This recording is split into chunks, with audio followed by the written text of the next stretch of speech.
A girl was being buried alive in the dust. So the Lona rancher laid down his rifle and dug silently. The sun hung like a brass coin in the bleached sky, casting long shadows across the Harpan desert floor. Hapak, Haro adjusted his weather-beaten hat and squinted through the heat shimmer, his horse picking its way carefully between the scattered sage and prickly pear. The silence stretched endlessly in all directions, broken only by the rhythmic creak of leather and the soft thud of hooves on packed earth. He'd been riding for 3 days, heading nowhere in particular. That was the way of it now, aimless wandering from one dusty town to the next, carrying nothing but a Winchester rifle, a few dollars in his pocket, and memories that weighed heavier than any pack mule could bear. 5 years since the war ended, 2 since he'd lost the ranch, and still the emptiness inside him felt as vast as the territory itself. The sound reached him like a whisper carried on the wind, voices, faint but urgent, coming from somewhere ahead.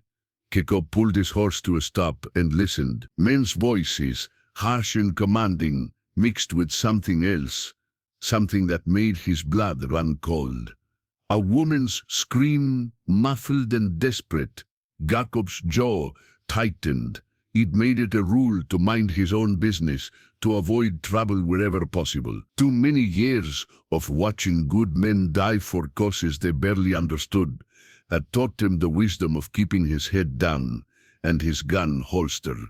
But that scream, it cut through his resolve like a blade, through canvas. He urged his horse forward, keeping low in the saddle as he approached the rise in the ground. The voices grew clearer now, and with them came the sound of shovels biting into earth. Jacob dismounted and crept to the crest of the hill, his Winchester in hand. Below him, in a shallow depression between 2 red rock formations, 4 men stood around a partially dug hole.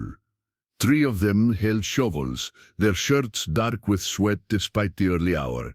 The 4th, a tall man in a black vest and silver-buckled gun belt, stood watching with his arms crossed. At the edge of the hole, a young woman knelt with her hands bound behind her back, a gag across her mouth. Her dark hair hung in tangles around her face, and her dress, once probably white, was torn and stained with dust and what looked like dried blood.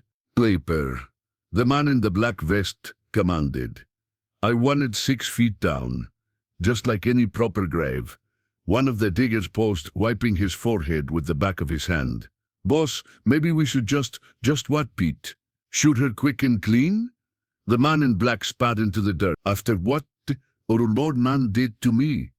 After he cost me everything I built? No, sir. She's going to know what it feels like to have the earth close over her head, same as he knew when we collapsed that mine shaft on him." The woman's eyes went wide above her gag, and she tried to speak, the sounds coming out as desperate, muffled pleas. Jacob felt something cold settle in his stomach. He'd seen evil during the war, witnessed cruelties that haunted his dreams, but this was something different. This was malice pure and calculated.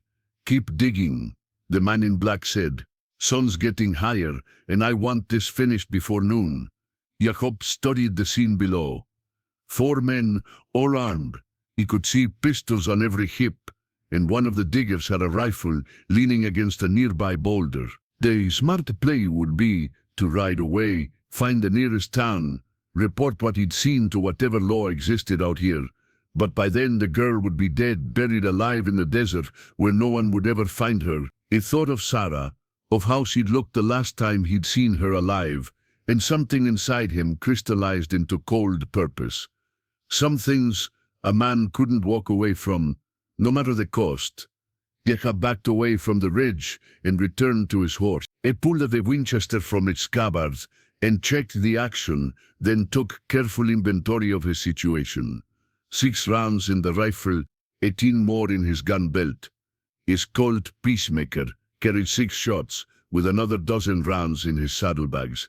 Against 4 men, it would have to be enough. But as he prepared to circle around for a better position, he heard the girl scream again. Not the desperate sound of fear this time, but something sharper. pay. Capis risked another look over the ridge and saw that the man in black had grabbed her by the hair, forcing her to look into the hole that would become her grave. See that, Miss Carson? Nice and deep just for you. Your daddy thought he was so smart, hiding those silver claims from me, but in the end, the earth took him same as it'll take you. Gapis made his decision. He couldn't wait for the perfect shot, couldn't plan this like a military operation. Sometimes a man had to trust in providence and quick reflexes. He worked his way down the backside of the hill, using the rocky terrain for cover. The men below were focused on their grisly work, confident in their isolation. Jacob turned that confidence as he approached from their blind side, staying low behind a line of boulders until he was within 50 yards. The first shot took the man in black center mass, spinning him around and dropping him face first into the dirt. The second shot caught one of the diggers in the shoulder, sending him sprawling. The third shot went wide as Jacob rolled behind cover, the remaining two men already drawing their weapons. "Where is he?" one of them shouted, firing blindly in Jacob's direction. The bullet sparked off stone inches from his head. There, behind the rocks, the wounded man was trying to bring his rifle to bear despite his injured shoulder. Jacob waited, listening to their movements, counting shots. When one of them broke cover to get a better angle, Jacob was ready. The Winchester barked once, and the man went down hard. Then left two, the wounded digger and one more who'd been smart enough to take cover behind the pile of excavated dirt. "Give it up," Jacob called out. "Your boss is dead, and you're outgunned." "Go to hell," came the reply, followed by 3 quick shots that sent rock chips flying around Jacob's position. The wounded man was trying to crawl toward a better position, leaving a trail of blood in the dust. Jacob could have finished him easily, but something in the man's desperate movements reminded him of soldiers he'd known, good men caught up in bad situations. Instead, he put a bullet into the dirt near the man's head. "Stay down," Jacob warned. "Next one won't miss." The man behind the dirt pile was the problem now. Ahab could see his hat occasionally as he shifted position, trying to get a clear shot.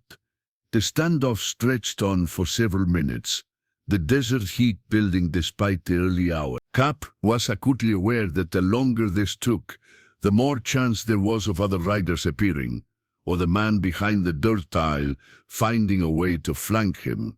Then he heard it, the sound of metal scraping against rock. The man was moving, trying to work his way around to Jacob's left. Cap gathered himself, counted to 3, and broke from cover in a low run, angling toward the girl who still knelt beside the open grave. The move caught his opponent off guard. The man's shot went high, and Jacob's return fired it. The Winchester's bullet caught him in the chest, and he folded over backward, his gun falling from nerveless fingers. Sudden silence fell over the depression, broken only by the wounded man's labored breathing and the girl's muffled sobs. Jacob approached it carefully, keeping his rifle ready, but it was over. The man in black was clearly dead, shot through the heart. The 2 Jacob had wounded were in no condition to fight, and the 4th man wasn't moving at all. Jacob knelt beside the girl and gently removed her gag. She gasped for air, tears streaming down her dust-stained cheeks. "Thank you," she whispered. "Dear God, thank you." He cut her bonds with his knife, noting the raw marks where the rope had chafed her wrists. "What's your name, Miss?" "Elena. Elena Carson." She rubbed at her wrists, wincing at the pain.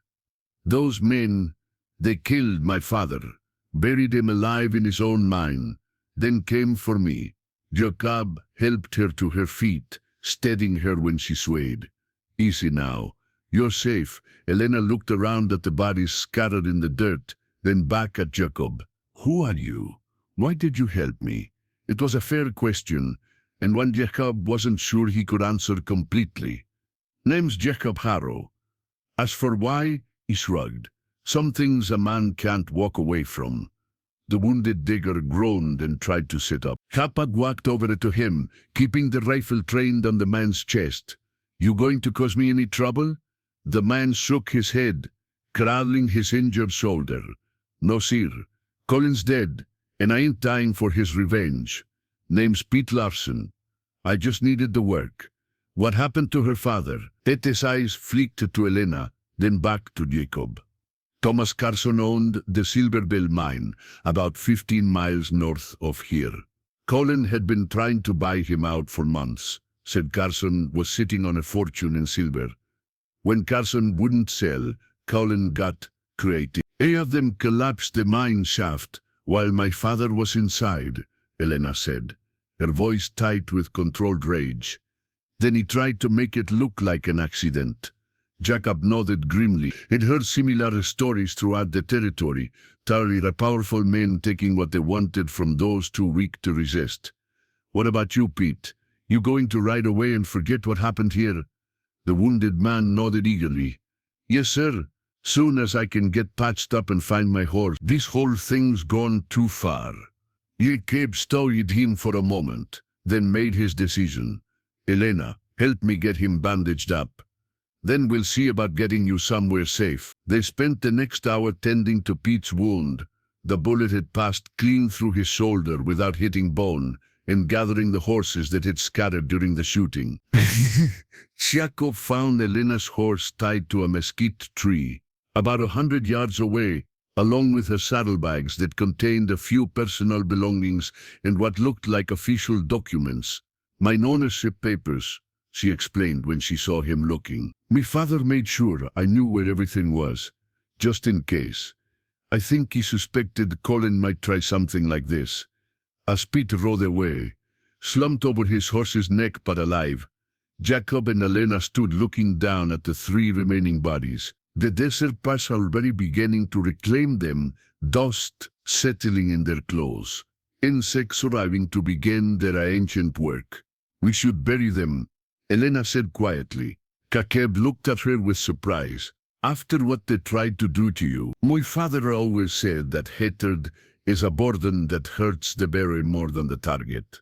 Besides, she gestured toward the partially dug grave.